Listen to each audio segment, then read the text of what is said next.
नई और पुरानी शब्दावली। बीते युग के ग्रंथों, मानचित्रों या दस्तावेजों का अध्ययन करते समय हमें ये समझने की जरूरत होती है कि प्रत्येक युग में सूचना की प्रकृति बदल जाती है। संदर्भ में जिसमें उसे दिया गया होता है, भाषा और व्याकरण के संदर्भ में जिससे शब्दों का अर्थ प्रभावित होता है। उदाहरण के लिए, मध्य युग की फारसी आधुनिक फारसी भाषा से भिन्न है। ये भिन्नता सिर्फ व्याकरण में ही नहीं है, बल्कि शब्दों और उनके अर्थों के संदर्भ में भी है। हिंदुस्तान शब्द को आज आधुनिक राष्ट्र राज्य भारत के अर्थ में लिया जाता है।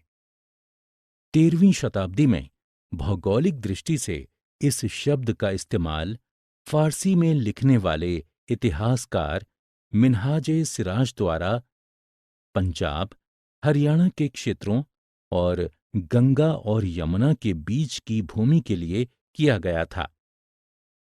राजनीतिक रूप से हिंदुस्तान दिल्ली सल्तनत के अधिकार क्षेत्र को दर्शाता था। सल्तनत के प्रसार के साथ साथ इस शब्द के अंतर्गत आने वाले क्षेत्र भी बढ़ते गए। 16वीं सदी में बाबर ने इस शब्द का प्रयोग भारतीय उपमहाद्वीप के भौतिक और मानव भूगोल का वर्णन करने के लिए किया था।